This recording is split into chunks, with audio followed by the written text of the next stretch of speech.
Bagaimana kabar saudara hari ini? Pik, di tengah liburan ya saudaraku ya. Luar biasa ya. Coba lihat kiri kanan katakan kamu luar biasa. Tetap menyempatkan beribadah di tengah liburan saudaraku. Hari ini saudara saya akan menyampaikan satu pesan firman Tuhan yang berjudul Happy Soul, Healthy Soul. Jiwa yang bahagia adalah jiwa yang sehat. What do you mean, Pastor?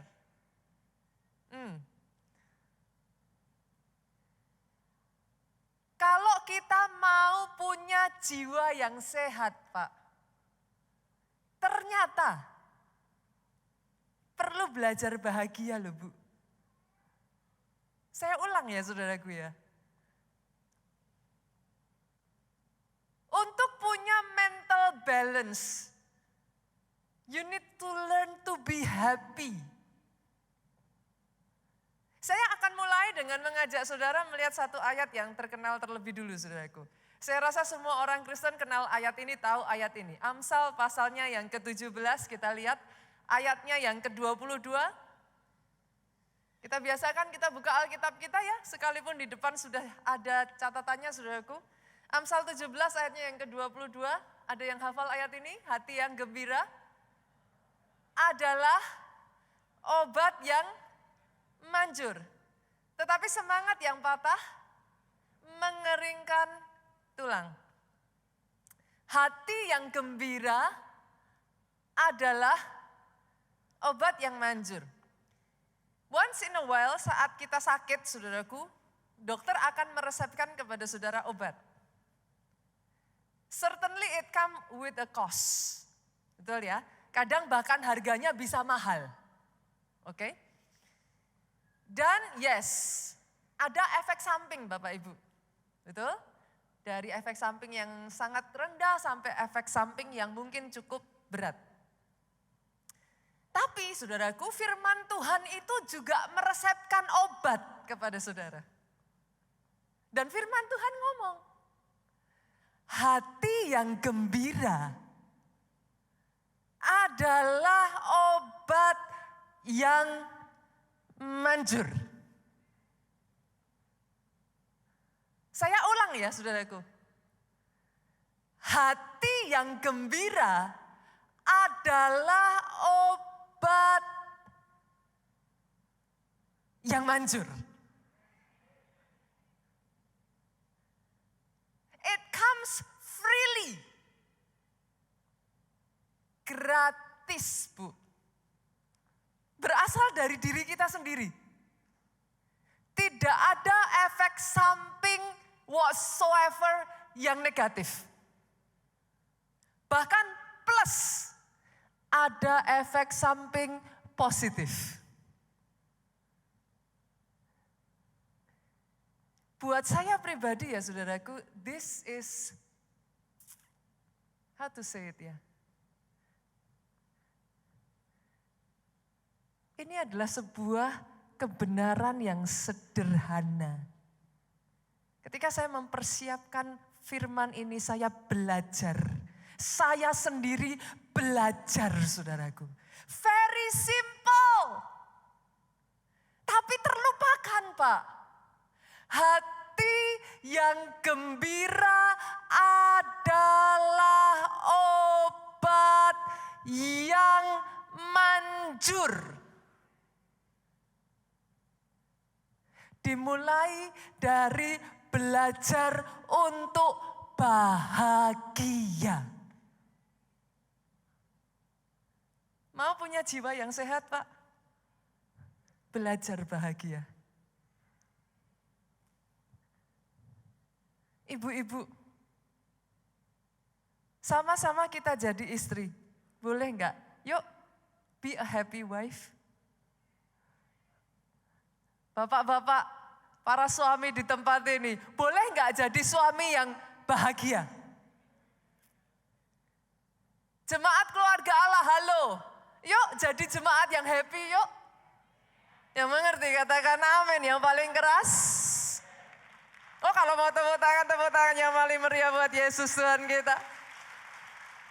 Saya tahu di sini duduk para pelayan Tuhan, coba senggol kiri kanannya, yuk jadi pelayan Tuhan yang happy. Pelayan Tuhan yang happy, jemaat Tuhan yang happy, akan menciptakan gereja yang happy. Yang mengerti katakan amin. Istri yang happy, suami yang happy, anak yang happy, akan menciptakan keluarga yang happy. Dan tahukah saudara, happiness menular. Bahkan saat saya mengatakan seperti ini aja, saudara happy. Happiness menular. Yang mengerti, katakan amin sekali lagi. Yang paling keras, tepuk tangannya boleh yang paling meriah. Buat Tuhan kita. It start with happiness. Hati yang bahagia. Itu pembukaan yang sederhana loh saudaraku. Very simple. Tapi kadangkala kita tidak sungguh-sungguh merenungkan ini. Hati yang gembira adalah obat yang manjur. Sebagian dari saudara melihat saya, pastor, tidak semudah itu. Pastor enak ngomongnya. Pastor nggak ngerti apa yang saya alami. Gimana mau happy kalau masalahnya banyak? Gimana mau happy pastor kalau badan aja nggak mendukung? Betul? Gimana kalau mau happy di rumah dengar ocehan istri dari terbit matahari sampai masuknya? How can I be happy? Pertanyaan yang bagus Bapak Ibu. How can I be happy? Sebagian dari saudara akan suggest kepada saya, pastor healing. Ini liburan. Saya melihat beberapa teman-teman dari Jogja hadir di sini. Halo Jogja, boleh lambaikan tangan saudara. Ini SG-SG kita ada di sini loh saudaraku. Kita kasih tepuk tangan. Welcome to Jakarta. Berikan sambutan terbaik dari keluarga Allah Jakarta buat teman-teman kita yang berasal dari luar kota. Dari Semarang, saya melihat beberapa wajah-wajah saudaraku. Wow, welcome to Jakarta. Selamat berlibur. Katanya liburan bisa bikin happy. Langsung, I agree. Saya setuju. Liburan bikin happy. Tapi boleh saya tanya saudaraku, di tengah liburan bisa nggak happy?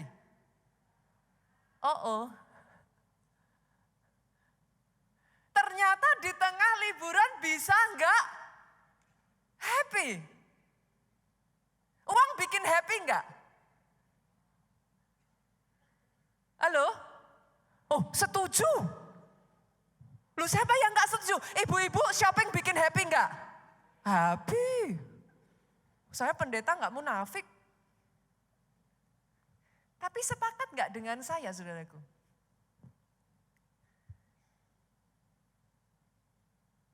Liburan bisa bikin happy. Uang bikin happy, Bu. Shopping bikin happy. Tapi limited. Padahal firman Tuhan itu ngomong, bersukacitalah senantiasa di dalam Tuhan. Sekali lagi kukatakan bersukacitalah. Sepakat dong kita yang mengerti bahasa Indonesia ini kalimat perintah. Yang sepakat katakan amin. Ini bukan tanda tanya kan saudaraku, bukan kalimat tanya kan, certainly ya.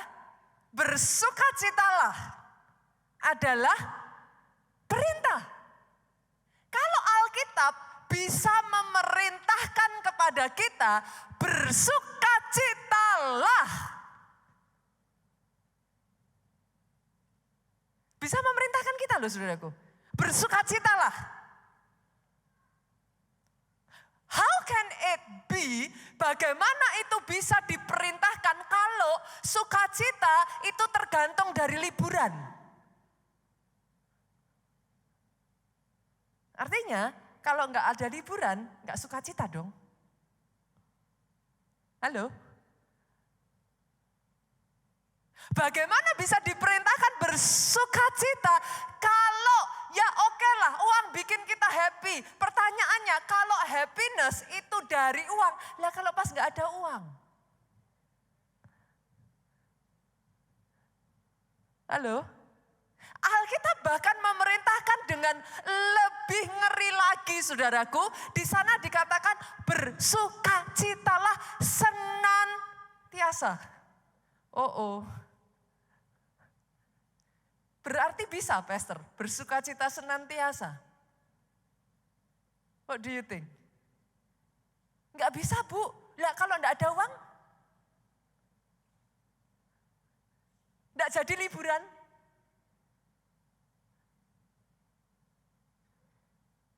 Saudara bisa nangkap di sini? Berarti, saudaraku, uang, liburan, dan semuanya, yes, itu bisa membawa sukacita, tapi terbatas. Itu sebabnya Alkitab berkata, bersukacitalah senantiasa di dalam Tuhan. Sukacitamu bukan karena sikon. Yang mengerti katakan amin. Kenapa Alkitab bilang bisa bersukacita senantiasa? Karena sukacitamu tidak ditentukan sekelilingmu, sukacitamu tidak ditentukan apakah anakmu baik, sukacitamu tidak ditentukan atas dasar suamimu, saudaraku. Sukacita itu adalah state of mind, sikap hati. Oh come on. Sukacita adalah sikap hati. Itu sebabnya Alkitab berkata, bersukacitalah. Saudara bisa memerintahkan diri saudara sendiri, ayo bersukacita now. Karena sukacita bukan karena sikon. Sikon boleh bikin saudara enggak sukacita. Tapi kalau saudara menyadari, yes Pastor, sukacita ternyata bukan dari keadaan di sekeliling kita. Sukacita ternyata pilihan. Aminnya boleh yang paling keras. Aminnya boleh yang lebih keras lagi. Karena dalam hidup ini ya saudaraku, it is a season of life. Akan ada gunung, saudara nanti berjalan akan mendaki gunung berikutnya lagi. Akan ada season di mana saudara itu naik gunung mengejar impian. Akan ada season di mana saudara ada di puncak gunung. Akan ada season saudara turun dari gunung. Kemudian saudara akan mengejar gunung berikutnya. Kalau saudara hanya bisa happy di atas puncak gunung, what a pity. Yang mengerti katakan amin.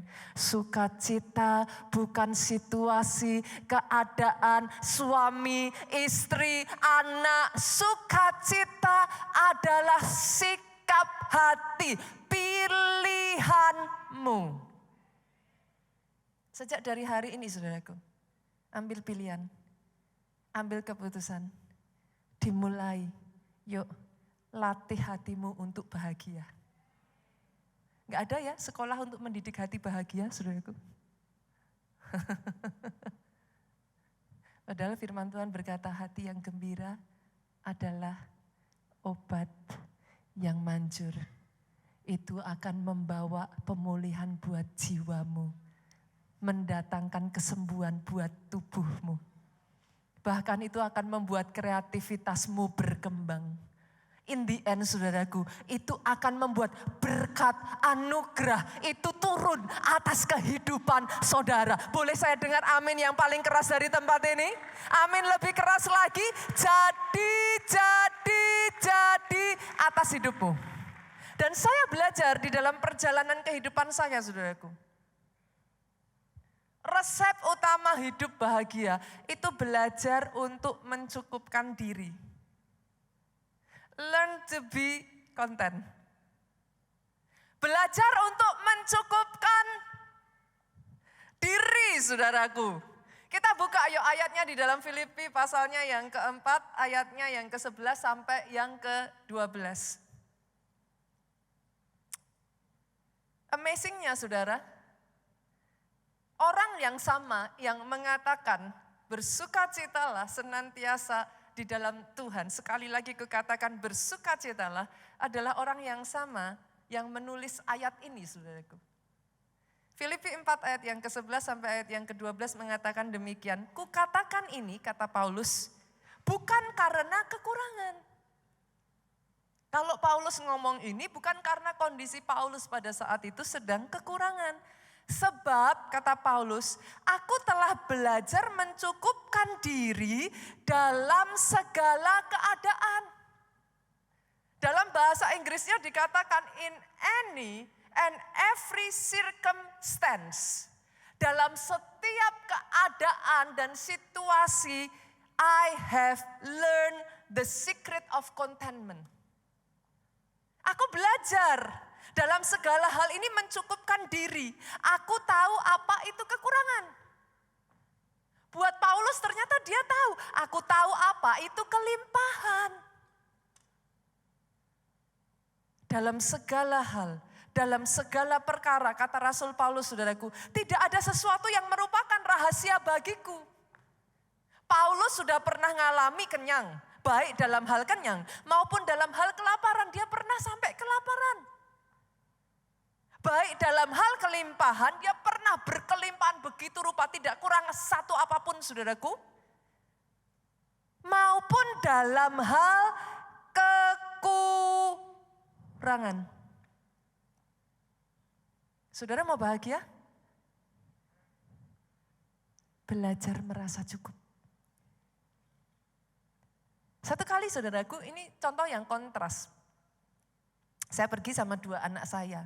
Anak saya yang paling besar dan anak saya yang paling kecil.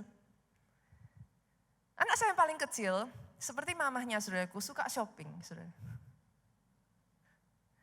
Setiap kali saya ajak dia pergi saudaraku, tempat stopnya banyak Pak. Dia akan minta berhenti di sini, mami beliin ini. Oke, kita beli. Jalan lagi saudaraku. Ding, ding, ding, ding, ding. Mami beliin ini. Oke. Sampai satu kali dia pergi ke satu toko, anak saya ini suka Squishmallow. Saudara tahu Squishmallow enggak saudaraku? Ibu-ibu yang punya anak kecil tahu Squishmallow. Itu boneka ya saudara, kalau dipegang, rasanya pengen ditonjok saudaraku. Dia tuh kalau dipegang tuh kan, gitu saudara. Singkat cerita, anak saya ini ngumpulin Squishmallow. Dia belilah Squishmallow, dia koleksi saudaraku. Dia beli, di rumah itu udah punya banyak saudara. Jalan-jalan dengan tangannya tuh masih pegang satu plastik belanjaan. Dia bilang sama saya, mami. Lah masalahnya keluarlah seri baru Squishmallow saudaraku. Saya bilang, non di rumah itu udah banyak. Iya, tapi yang ini Jen belum punya. Ya tahu. Tapi kan banyak.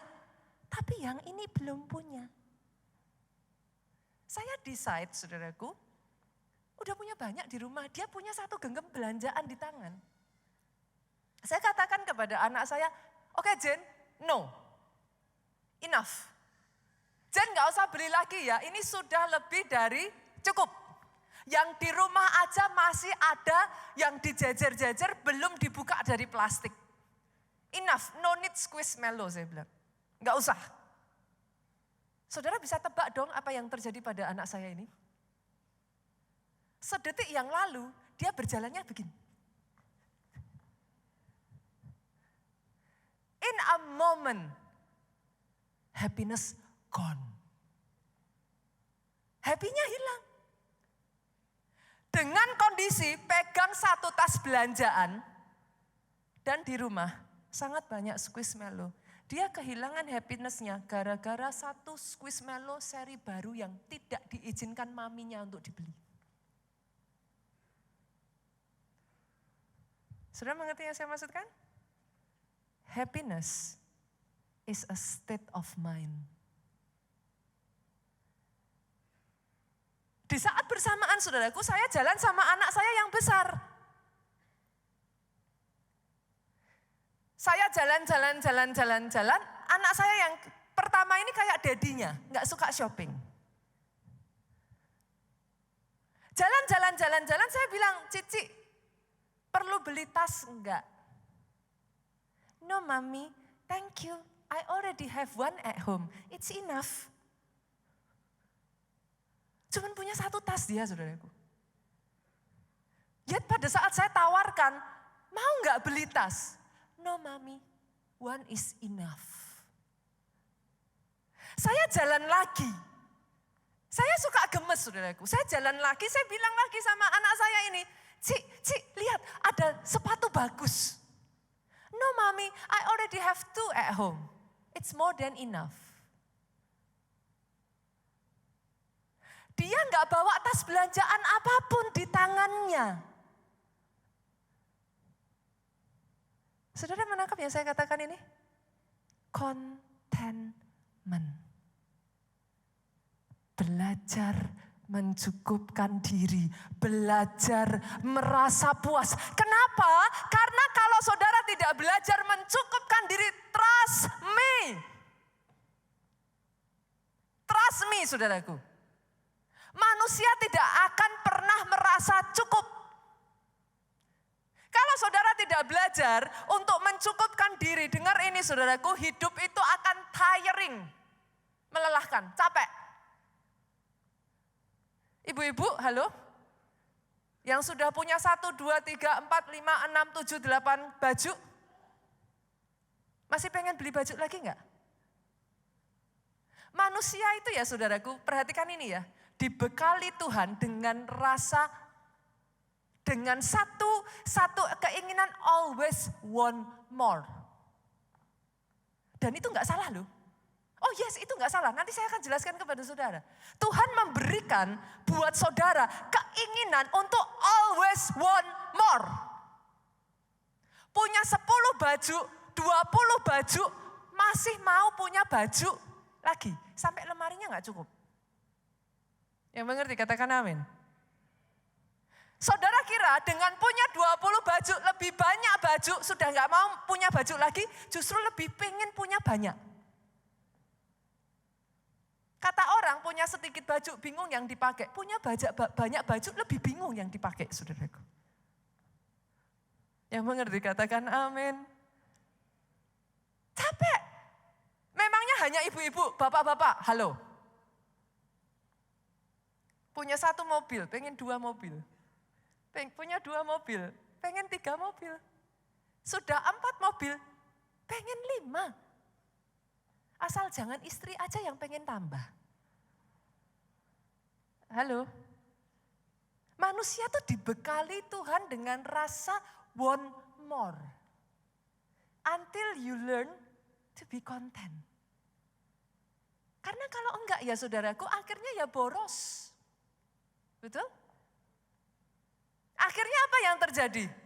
Saudara tuh selalu gelisah. Pernah enggak di sini ibu-ibu, halo, pengen beli sesuatu enggak keturutan sampai masuk ke bawah mimpi kok. Gelisah, enggak tenang. Because you want more. Akhirnya endingnya apa? Konflik. Itu yang dialami Adam dan Hawa. Loh, Tuhan tuh kurang apa tuh saudaraku? Alkitab tuh ngomong gini, semua buah yang ada di taman ini boleh kau makan. Taman Eden itu besar loh Pak. Certainly lengkap Pak, dimakan sampai berapa keturunan gak habis buahnya. Tuhan itu cuma ngomong gini saudara. Hanya. Itu semua boleh dimakan, makan semua. Hanya satu itu aja. Jangan dimakan. Saya tanya saudaraku, Kurang apa Tuhan kita? Tapi yang satu itu pun dilanggar. Apa sudah? Contentment. Gara-gara satu, Adam dan Hawa kehilangan semuanya. Hari ini saya ajak saudaraku, belajar merasa cukup.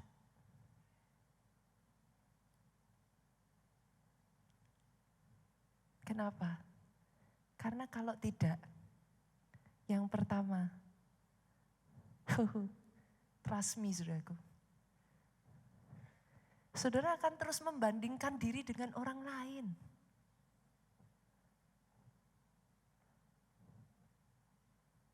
And it's getting ugly. Pastor, masa saya nggak boleh belajar dari orang lain loh? Belajar harus. Comparing no. Belajar harus. Boleh. Comparing, Apalagi kita hidup di era sosial media, halo? Semua orang buka etalase terbaik. Semakin saudara lihat sosial media, semakin saudara merasa, kok gitu?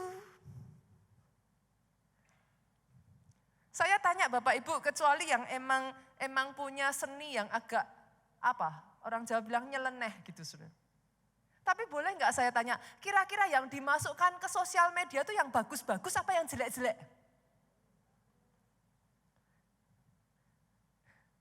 Percayalah kepada saya saudaraku, itu pelukan disetting di depan kamera disuruh sama yang moto. Dipeluk, dicium sambil yang foto bilang stop di situ. Saudara nggak lihat saat bertengkarnya. Habis selesai itu kecapean semua, kamu tadi kenapa sih disuruh begitu lama sekali? Itu nggak dimasukkan ke sosial media saudaraku. Bagian itunya diedit. Yang mengerti katakan amin. Semua yang ada di sosial media, saudara berfoto di depan Lamborghini, klik, belum tentu mobilnya.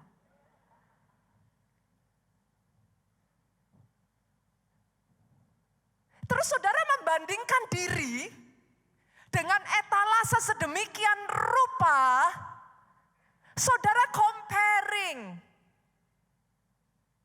And by the way saudaraku, itu bukan hanya terjadi kepada saudara, itu terjadi kepada Saul. Saul itu siapa sih? Dia raja besar. Raja atas seluruh bangsa Israel. Sampai para wanita nyanyi. Saul mengalahkan beribu-ribu musuh. Tetapi Daud berlaksa-laksa. Artinya apa? Likes-nya Daud lebih banyak. Saul lihat, aku raja. Lah kok followerku cuma beribu-ribu. Followernya Daud berlaksa-laksa. Oh, come on. Saya belajar dari suami saya, saudaraku. Setiap kita, saya adalah hamba Tuhan, saudaraku. Saya menggembalakan gereja. Once in a while I will compare with the other pastor. Saudara pengusaha. Saudara akan lihat pengusaha lain, once in a while you will compare with the other businesswoman or businessman. Saudara yang di sini mungkin, ibu rumah tangga. Once in a while saudara akan bandingkan dengan ibu rumah tangga yang lain. Atau gitu, apa yang di bagian saudara. Mungkin saudara punya toko lah, ataukah seorang dokter lah. Once in a while saudara akan comparing dengan another doctor atau another professional. Hanya karena pendeta lain dipakai Tuhan, diberkati lebih maju. Halo, bukan berarti Tuhan tidak sayang dan memberkati saudara, memberkati saya, memberkati gereja ini yang mengerti, katakan amin. Hanya karena satu pengusaha lebih viral, tidak berarti anugerah Tuhan atas hidupmu hilang. Setiap kita punya pertandingan kita masing-masing, Pak. Setiap orang punya porsi dan berkatnya masing-masing. Belajar harus comparing no. Kenapa? Karena kalau enggak hati-hati, munculnya akhirnya iri. Saul jadi ngejar Daud, bunuh Daud gara-gara apa? Iri. Saudara mungkin tidak melempar tombak kepada Daud. Pastor saya enggak sengeri itulah, pastor saya enggak lempar tombak ke musuh saya. Ya tapi tombak mulut itu kadang lebih tajam loh saudaraku daripada tombak sungguhan. Halo? Dengan perkataanmu saudara membunuh orang lain loh. Kenapa? Iri. Kalau enggak iri, yang ada self pity. Kenapa pastor? Yang itu kok lebih ini? Saya enggak punya masa depan. Kenapa? Comparing. Padahal momen dan waktu Tuhan atas pribadi, lepas pribadi berbeda. Tuhan mengangkat satu orang di satu waktu. Bukan berarti Tuhan tidak akan mengangkat engkau. Akan tiba waktunya. Dia preparing you. Ketika waktunya tiba, dia angkat saudara dan orang lain yang akan melihat kepada saudara dan geleng-geleng kepala saudaraku. Setiap kita punya season in life.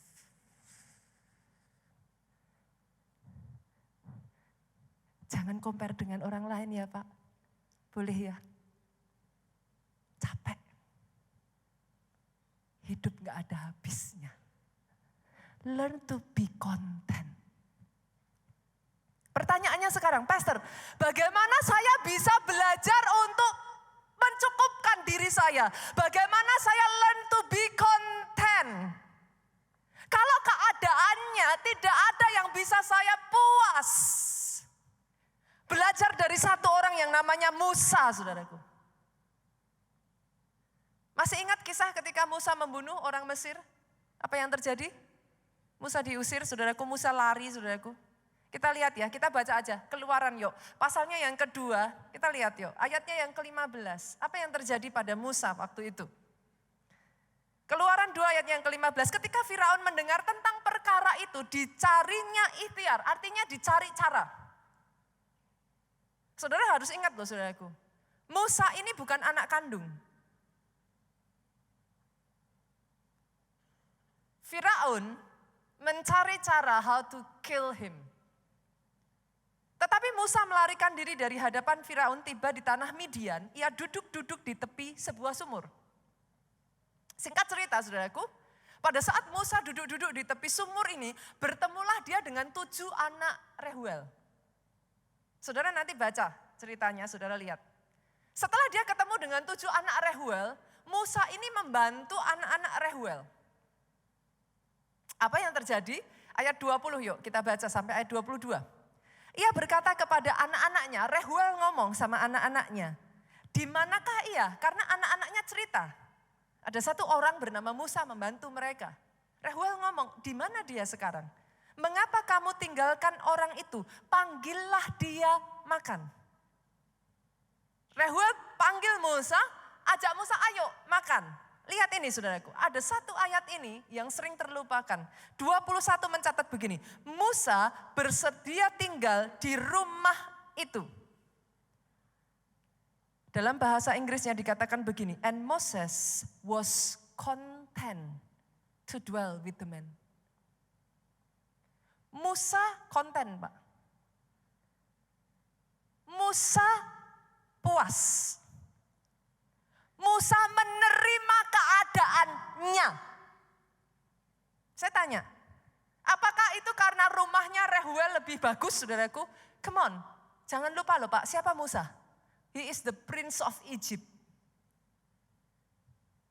Dia pangeran Mesir, Pak. He has everything, Bu. Rumah Reuel, nothing compare dengan tempat tinggalnya Musa. Tapi Alkitab mencatat, Moses was content. In every season, seperti yang saya katakan tadi, saudaraku, kita dibawa Tuhan itu masuk setiap season itu berbeda. Akan ada season di mana saudara mendaki bukit itu dan terasa berat. Akan ada season saudara ada di atas puncak itu and you celebrate. Akan ada season di mana kau menuruni gunung itu untuk mendaki gunung berikutnya.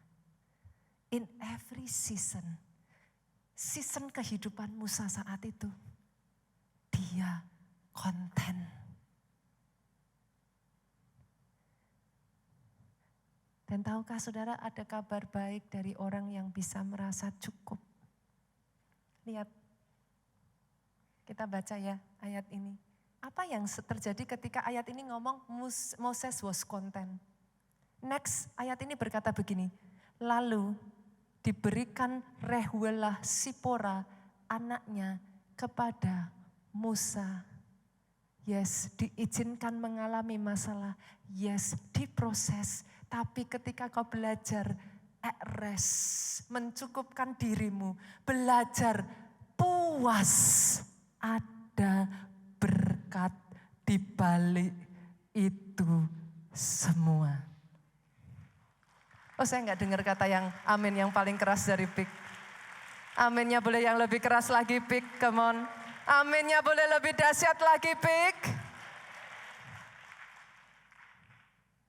Ketika kau belajar untuk konten, ada anugerah Tuhan. Kadangkala ya saudaraku, di tengah masalah, ketika kita hanya melihat masalahnya, kita miss the whole part. Pertanyaannya sekarang, Pastor, how can I be content? It's easy to be content kalau kita punya semua yang dibutuhkan. Pastor, bagaimana kalau keluargaku not a perfect family? How can I be content? Pastor, bagaimana kalau keadaanku, kesehatanku not in a good shape? How can I be content? I wish, saya berharap saya kayak si A, I wish, saya berharap kayak si B. How can I be content? Yang pertama saudaraku, belajar. Belajar. Oh, sungguh-sungguh saudaraku, ini satu rahasia. Kalau saudara hidupi ini sungguh-sungguh di dalam kehidupan saudara. Oh, hidupmu akan berubah. Belajar saudaraku. Bersyukur. Bersyukur atas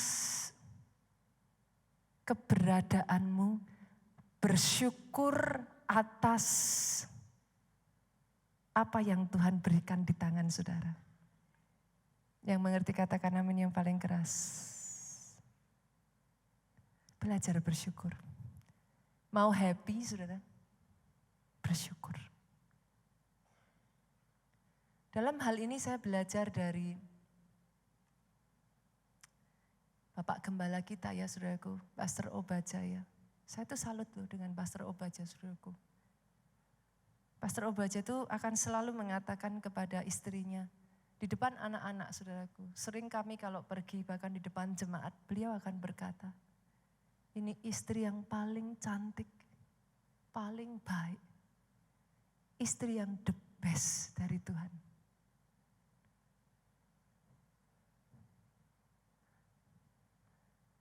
Konten. Bersyukur. Bersyukur yang pertama saudaraku atas hal-hal yang tidak bisa saudara ubah dalam hidup saudara. Saudara nggak bisa milih dilahirkan dari orang tua seperti apa kan? Saudara nggak bisa memilih punya saudara kayak apa kan? Bersyukur. Saudara nggak bisa memilih punya anak kayak apa kan? Bersyukur. Saudara dilahirkan sebagai seorang wanita, sebagai seorang pria. Bersyukur. Atas apa yang kita nggak bisa rubah dalam hidup kita. Bersyukur. Hidup itu akan lebih ringan, saudaraku. Yang kedua, bersyukur atas apa yang ada di tangan kita.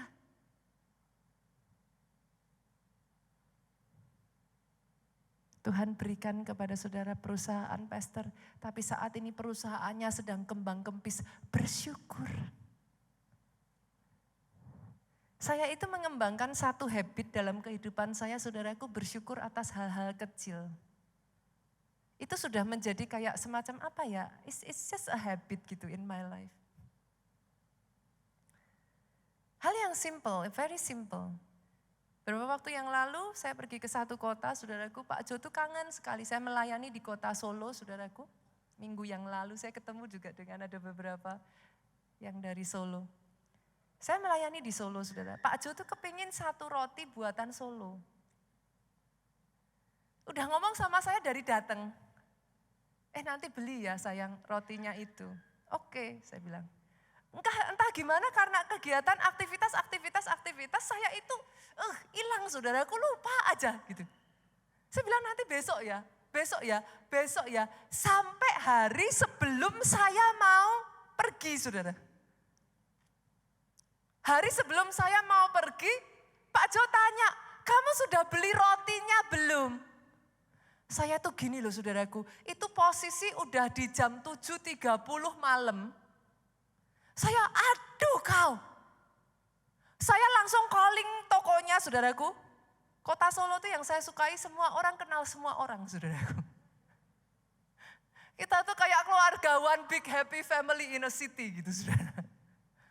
Saya calling tokonya, saudara. Aduh, punya enggak roti ini, masih tutup enggak? Mbaknya bilang seperti ini ke saya, Ibu, 30 menit lagi aja. Besok kami sudah libur. Ibu, saya tuh bersyukur, saudaraku, dari list yang saya pesan, semua ada. Saya itu tarik nafas, saya bilang, sayang Tuhan Yesus baik. Bu Nita, sampai saudara mau tepuk tangan aja bingung tuh. Apanya yang ditepuk tanganin, Bu Nita? Itu terlalu kecil, hanya soal roti. Bisakah saudara bersyukur hanya soal roti? Ataukah kebanyakan dari saudara akan berkata, kebetulan. Masih ingat khotbah yang lalu? When the hand of grace is moving, tidak ada kebetulan.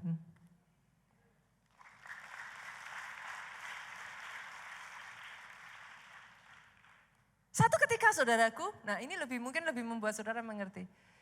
Kita sedang ada di jalan tol, kondisi hujan deras, Pak. Anak saya yang kecil itu kepingin buang air kecil, saudaraku, kepingin pipis. Udah kebelet banget, Mami I wanna pee. Gitu. Pas kita itu naik, saudara tahu ya kalau dari Jakarta itu tol MBZ. Tahu kan? Itu tolnya tuh panjang, saudara. Dan kiri kanan itu sama sekali tidak ada rest area karena dia di atas tolnya. Sepanjang tol MBZ, sebelum tol MBZ itu sudah I wanna pee. Kalau udah gede kita bisa tahan, anak masih kecil, saudara. I wanna pee. Hujan deras. Saya tuh cuma ngomong di dalam hati saya, terima kasih Tuhan. Tuhan sediakan yang terbaik. Tahukah saudara, turun dari tol MBZ, saudaraku. Gak ada rest area, masih jauh. Tapi anak saya sudah, I wanna pee. Hujan deras, saudara. Satu titik, saya memutuskan, saya ngomong sama suami saya, stop. Kita berhenti, mau gak mau, suka gak ada rest area, pipis di pinggir jalan. Gak diajarkan ya, saudaraku. Oke, poin saya apa di sini? Saya ingin menunjukkan kepada saudara.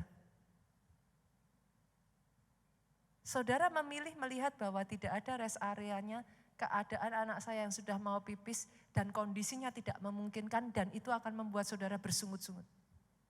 Sebagai seorang ibu, saudara akan ngomong, gimana sih dari tadi kan sudah disuruh pipis, kenapa dari tadi gak pipis? Waktu ada rest area sebelumnya ditawarin turun, kenapa gak mau turun? Saudara mengerti ya saya maksudkan? Does it ring a bell to you? Tapi saat itu saudaraku, pada saat saya keluar dari mobil, tek, hujan berhenti.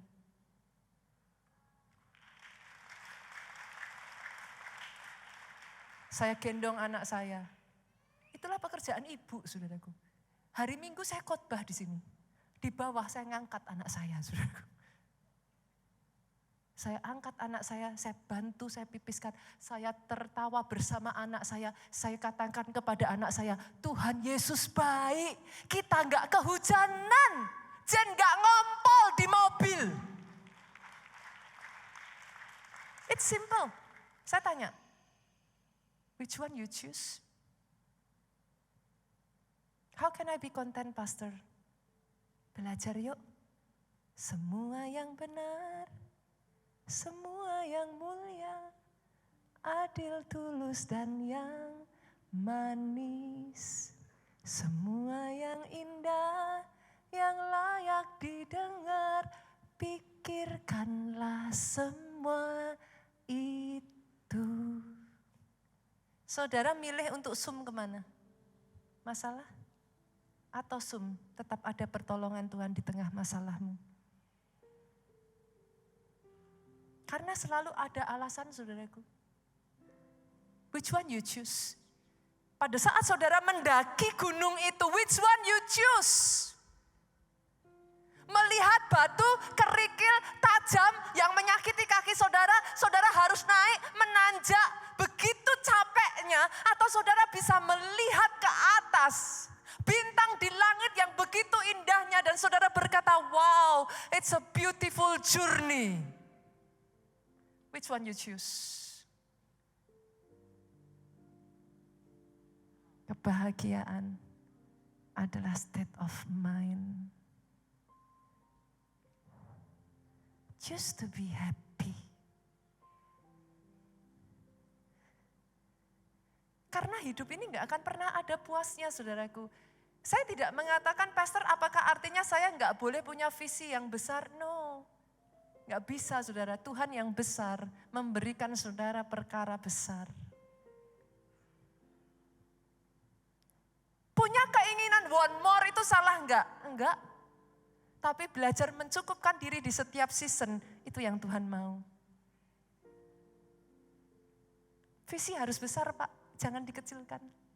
Tapi di season, saudara mendaki visimu itu, belajarlah untuk terus bersyukur. Atas setiap hal yang diizinkan terjadi, bersyukur. Kenapa bersyukur itu menyenangkan hati Tuhan? Boleh saya kasih secret di akhir khotbah saya ini, saudaraku? Di dalam bersyukur ada iman. Di dalam bersyukur ada iman. Pada saat engkau bersyukur, engkau setuju dengan Tuhanmu. Dan engkau berkata kepada Tuhanmu, regardless apapun yang aku alami, aku tahu engkau punya pilihan yang terbaik dalam hidupku. Aku bersyukur karena aku tahu. Secretnya, saudaraku. Pelajari ini. Banyak orang tidak memikirkan hal ini. Lihat ini. He is the Alpha. He is the Omega. Ketika saya belajar firman ini, Tuhan bukakan itu dalam benak saya. Maksudnya apa, Pak? Dia yang mulai A-nya. Kita mengerjakan B, C, D, E, knowing. Mengerti bahwa dia menunggu kita di garis finish di sana. Z-nya sudah dia selesaikan.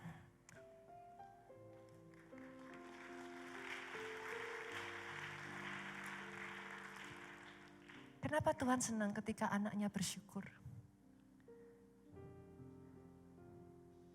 Karena kita tidak bisa berkenan kepada Allah tanpa iman. When you give thanks to Him, kau berkata, aku Aku tidak bisa melihat ke depan Tuhan. Tapi aku tahu, if you are the Alpha, you will be waiting for me back there. Aku tidak tahu akhirnya akan seperti apa. Tapi karena Engkau yang ada di ujung jalanku. Aku tahu rancanganmu tidak pernah rancangan yang mendatangkan kecelakaan. Rancangan yang mendatangkan hari depan yang penuh dengan harapan. Jadi atas pribadi, lepas pribadi di tempat ini. Dia menanti engkau di garis finish, saudaraku. Jemaat Tuhan boleh bangkit berdiri, katakan. Ku naikkan pujian bagimu. Atas semua yang sudah kau kerjakan.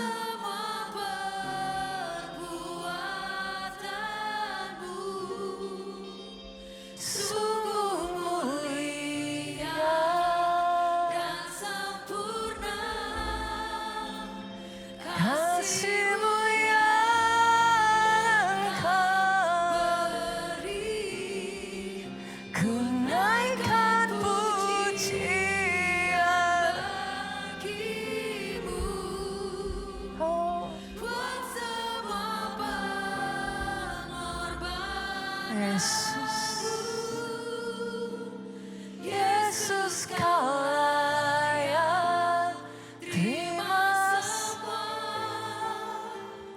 hormat dan pujian kekal selama. Biar musik pujikan lagu ini. Saudaraku, now the choice is yours. Kau akan sama-sama, kau akan melalui bukit, kau akan melalui lembah, kau akan melalui gunung, kau akan melalui lembah lagi. It will happen in your life.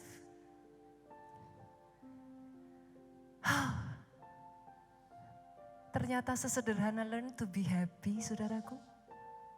Hidup ini. Happy soul, healthy soul.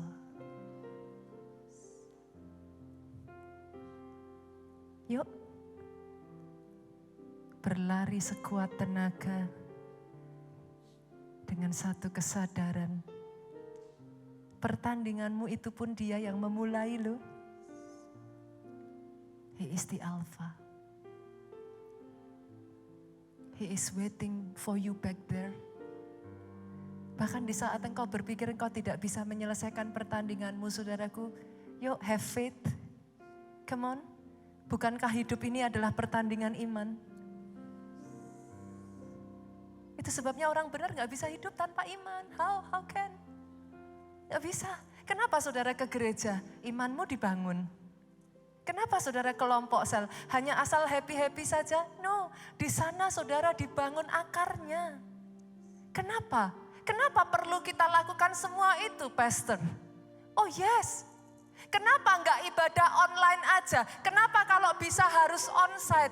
Justru di sini loh saudara, gesekannya itu loh Pak. Senggol kiri kanan itu yang aduhai saudaraku. Saudara mau lari? Saudara mau tinggalkan pelayanan? Justru di dalam semuanya itu Dia mempersiapkan platform untuk saudara. Tiba pada waktunya Dia menanti engkau di garis akhir. Cheering you up. Selama perjalananmu, pertandinganmu, He is cheering you up. Alkitab berkata, Yesus di atas sana bersyafaat untuk engkau. He is cheering you up. Siapa kita mau menyerah? Dia mengakhirinya Pak, dan Dia berkata, it is finished. Boleh saudaraku hari ini terlepas dengan apapun yang kau sedang alami. Bahkan nanti selama kau berlibur apa yang akan engkau alami. Atau nanti setelah ini Pak, apa yang akan terjadi. Boleh enggak put faith in Him. He is the author and the finisher. He is Alpha, He is Omega. And we decide to have a healthy soul. Kalau itu engkau saudaraku, yuk angkat kedua tanganmu, katakan, ku naikkan pujian bagimu.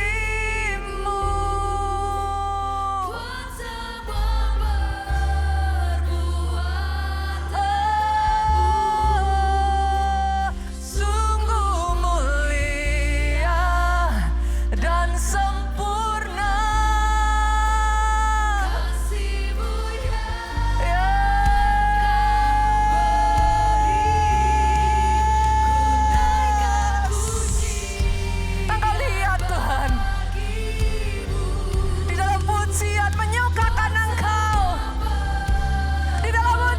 Syukur menyukakan Engkau. Di dalam ketaatan menyukakan Engkau. Why?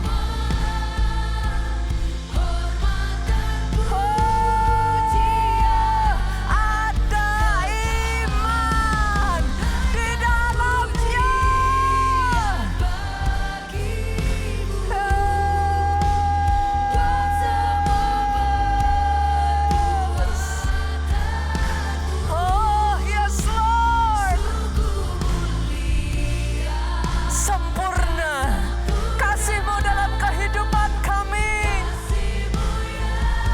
Kami tidak kekurangan apa yang baik.